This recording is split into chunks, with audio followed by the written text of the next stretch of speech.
Hello and welcome back to Global Value. In today's video, we're performing a fundamental stock analysis of British American Tobacco p.l.c, ticker symbol BTI. We're looking at British American Tobacco as both a subscriber request and in part because they're currently paying out a very high dividend yield. They have about a 6.5% dividend yield right now, and their stock has performed very well over the past year. Currently, they're trading for $42.35 per share, and over the last year, their stock price is up 25.5%. Over the last 5 years, however, BTI is down 36% overall. Over the last 10 years, their stock price is down 20%. However, going back prior to the global financial crisis, over the last nearly 18 years, BTI has compounded at a rate of 5% annually. Keep in mind that this is not including the dividends that the business is paying out. And again, they have this very high dividend yield currently, and they paid out dividends at different yields over this period as well. BTI is about $5 below their 52-week high. They're up more than $7 from their 52-week low, and they are a large business. They have a market cap of about 76.5 billion British pounds, which is about 94.5 billion US dollars. So for additional background about the business, following the acquisition of Reynolds American, British American Tobacco is neck and neck with Philip Morris International to be the largest listed global tobacco company. They're slightly larger than Philip Morris on a net revenue basis, but slightly smaller on total tobacco volume. British American's global drive brands are Dunhill, Kent, Pall Mall, Lucky Strike, and Rothmans, and it also owns Newport and Camel in the United States. The firm also sells vapor e-cigarettes, including its Vype brand, heated tobacco with Glow, as well as roll your own and smokeless tobacco products. The company owns 31% of ITC Limited, the leading Indian cigarette maker. British American Tobacco plc was founded in 1902 and is headquartered in London, the United Kingdom.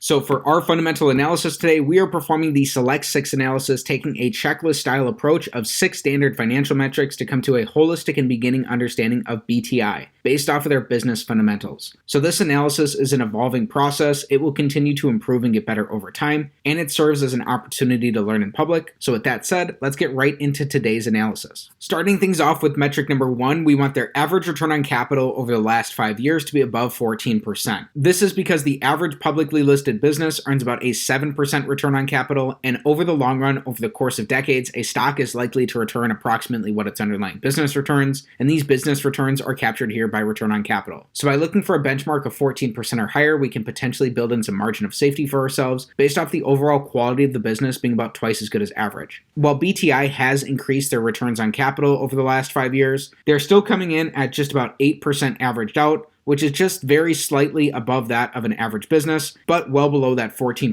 benchmark we're looking for. Unfortunately, this is an X to start off on metric number 1. This more typical return on capital is also very different from their main competitor, Philip Morris International, which averages very high returns on capital in most years, averaging out at about 52% annually. Very different return profiles between two very similarly sized competitors. So this is an X to start things off on metric number 1. Next up for metric number 2, here we're taking a high-level overview of the growth of the business. We're looking for revenue, net income, and free cash flow growth over the last 5 years. And this metric is all or nothing in nature. Either all 3 of these are going to be up for a check, or if even one of them is down, this entire metric will be an X. We'll also be looking at their last 12 months worth of numbers and including those in our calculations here. Over this time, BTI has grown their revenues by about 20%. Modest and pretty stable revenue growth throughout most of these years. Addressing their earnings, in 2017, they had very atypical net income. This was because they had both an $11 billion income tax benefit and they had a $33 billion gain from their equities in 2017. So when we exclude those and we're looking at a more normalized version of their earnings, they have increased their earnings over this time. To put this in better perspective, their operating earnings have grown by about 40% over this period. So both their revenues and earnings are up. And then looking at their free cash flows have actually more than doubled from about $6 billion in 2017 to now more than $12 billion over the last 12 months and in both 2020 and 2021. This is modest growth in their revenues and their earnings and very strong growth in their free cash flows. And this is important because free cash flow is really the lifeblood of any business, and a business's abilities to produce free cash flows now and until Judgment Day, discounted back by some reasonable interest rate, is ultimately what that business is going to be worth. So a business can use their free cash flows to reinvest back into the business, pay down debt, make acquisitions, buy back shares, or pay dividends. It's great to see that there's growth across the board here for British American Tobacco. Even better to see that their free cash flows are leading this growth. And this is our first check here on metric number 2. Then next up for metric number 3, here we're taking the perspective of an individual shareholder in the business by looking at British American Tobacco on a per share basis. So again, when we exclude their atypical 2017 and we're looking at their more normalized earnings, their earnings are up strongly over this period, but their earnings are just the numerator in this earnings per share equation, so we also want to look at their shares outstanding. Over the last 5 years, BTI has diluted shareholders by about 11%. This isn't great as a long-term shareholder in the business because when you purchase a share of stock, what you're really buying is a fractional ownership percentage in that underlying business. This shareholder dilution was mainly because of their acquisition of Reynolds American, which they paid about $49.5 billion for. Even with this dilution, their earnings per share are up over this time, so this is another check on metric number 3. Ultimately, as a long-term shareholder in the business, if you're interested in the company, you just want to do the work and learn more about that acquisition that they made a handful of years ago to understand if that's truly added value to the company going forward or if they overpaid for that acquisition. Next up, metric number 4 is going to be very similar. Here we're looking for free cash flow per share growth over the last 5 years. Again, we learned earlier that their free cash flows are up more than double over this time, so even with their 11% shareholder dilution, their free cash flows are up very strongly. This is another check here on metric number 4, and so far through our first 4 metrics, we have 3 checks and 1 X. Then next up for metric number 5, here we're evaluating how the business is utilizing debt. So we don't want to be investing in overly levered businesses because during economic downturns, it's overly levered businesses that are going to be at the greatest risk of poor outcomes. We want their net debt, which is their total debt minus their cash and their short-term investments, to be below the amount of free cash flow that they have produced over the last 5 years. BTI, as part of their acquisition for Reynolds America, had a very high debt load. They had more than $62 billion worth of debt in 2017. However, they've been steadily prioritizing paying this down over this last 5-year period, and they've reduced their debt position by more than $13 billion over the last 5 years. They ended 2021 with $49 billion worth of net debt, and currently they have about $49.5 billion worth of net debt, which is a lot of debt on an absolute basis. However, over this time, BTI has produced more than $54 billion worth of free cash flow, and post that Reynolds America acquisition, they've had quite a bit of free cash flow in these 4 fiscal years and over their last 12 months. So it does look like the business is utilizing a reasonable debt load based off their abilities to produce free cash flows. And so this is another check here on metric number 5. So far through 5 metrics, we have 4 checks. Then our 6th and final metric, the big metric of them all, we want their average free cash flow to their total enterprise value to give us a yield that's above 5%. If this is the case, this will potentially give us a risk premium to the rate of the 10-year treasury yield and potentially give us another reason to be interested in BTI. Currently, they have a total enterprise value of about $144 billion, and we're using their total enterprise value here because it's taking into account both their market cap and their net debt position, and it'll give us a picture of the economic reality of the business that's more similar to as if BTI were a private company. Additionally, we learned that over the last 5 years, BTI has produced $54 billion worth of free cash flow, meaning that in an average year, they're earning about $11 billion worth of free cash flow. So when we divide their nearly $11 billion worth of their average free cash flows by their $144 billion total enterprise value, that gives us an average free cash flow to enterprise value yield of approximately 7.6%. So on an average basis, this is above that 5% benchmark we're looking for, and so this is a check here on metric number 6. Also worth being aware of is that over their last 12 months, they pretty much earned about the same amount of free cash flow as they have over the previous 4 years. So they brought in about $12.4 billion worth of free cash flow. So to get a current free cash flow to enterprise value yield for the business, when we divide their $12.4 billion worth of their last 12 months of free cash flow by their $144 billion total enterprise value, that gives us a current free cash flow to enterprise value yield of approximately 8.6%. That's even slightly higher than what they're averaging, and those are both above the benchmark we were looking for. Again, this is a strong check on metric number 6. Just because this is a check, though, doesn't mean that you're going to run out and go buy this business. This type of analysis is not financial advice, and this is just one of our 6 metrics. While these metrics are simple, they're powerful when combined together, but we're not done covering the business quite yet. So as a bonus, one of the reasons we're looking at British American Tobacco is because of their high dividend yield. Currently, they have a dividend yield of about 6.5%. However, people make mistakes all the time by blindly chasing dividend yields, so it's important to stop and look at the fundamentals of a business to determine whether or not their dividends are well supported by that business's abilities to produce either earnings or free cash flows, depending on the type of business. We want BTI to be supporting their dividends with their free cash flows, and in all 5 of these fiscal years, not only has BTI increased their dividends that they're paying out, their free cash flows have also grown over this time as well. They've kept their dividend payout ratio pretty consistent and have maintained a pretty healthy margin for their free cash flows. It looks like most of BTI's free cash flows are either going toward paying dividends or paying down their debt.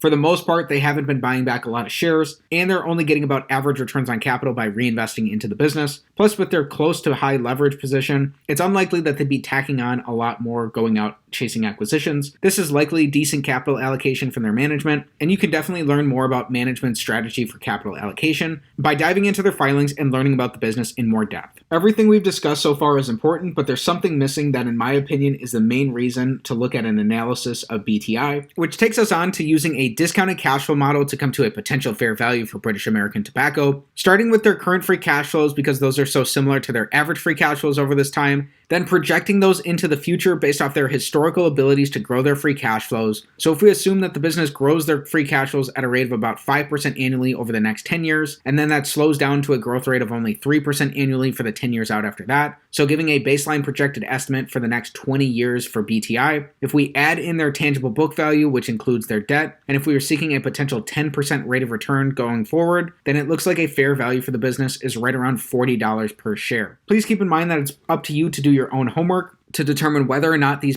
growth assumptions are going to be potentially accurate or applicable going forward for the business into the future. Also, a discounted cash flow model, just like any other model in any other discipline, is going to have its outputs be sensitive to its inputs. Deeper research into the business would help you come to the best inputs here. Also, this 10% rate of return would be including their dividend payouts. So again, they're paying out about a 6.5% dividend yield. We would not be doubly counting their dividends here, and that would be included in this 10%. Then, most importantly, this type of analysis is not financial advice. It's not a buy or sell recommendation of any security. And before considering any potential investment decision, please consult with the properly licensed and registered legal and financial professionals. So in summary, BTI checks the box on 5 out of 6 of our metrics. They're only off today because they're averaging just about average returns on capital, although that is in very sharp contrast to their main competitor, Philip Morris International, whose average returns on capital are greater than 50%. Through their acquisition of Reynolds America, BTI has grown their revenues, earnings, and free cash flows pretty healthily over the last 5 years. Even issuing 11% additional shares over this time, they've still managed to grow on a per-share basis.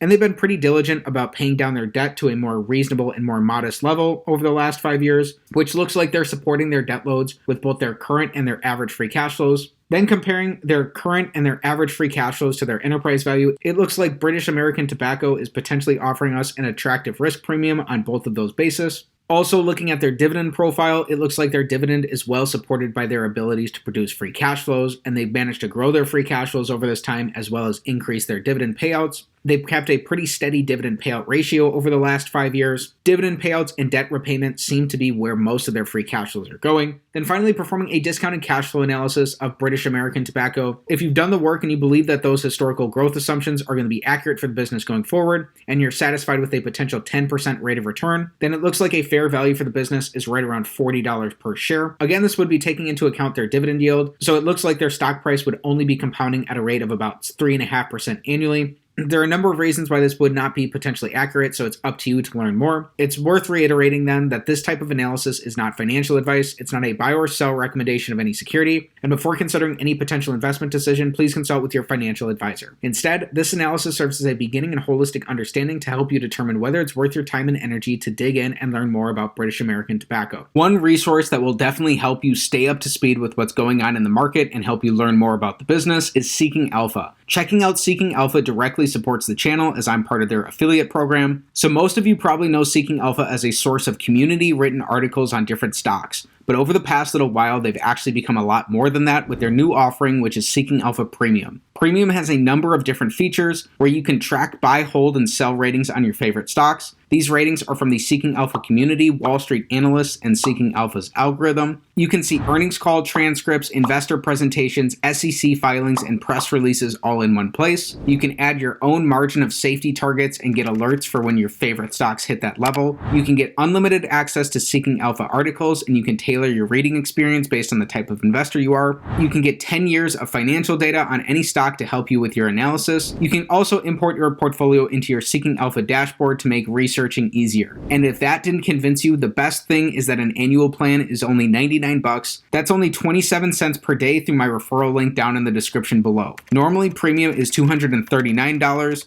but they are currently running a general offer for $119. But if you use my link, it's only $99. So check it out if you're interested.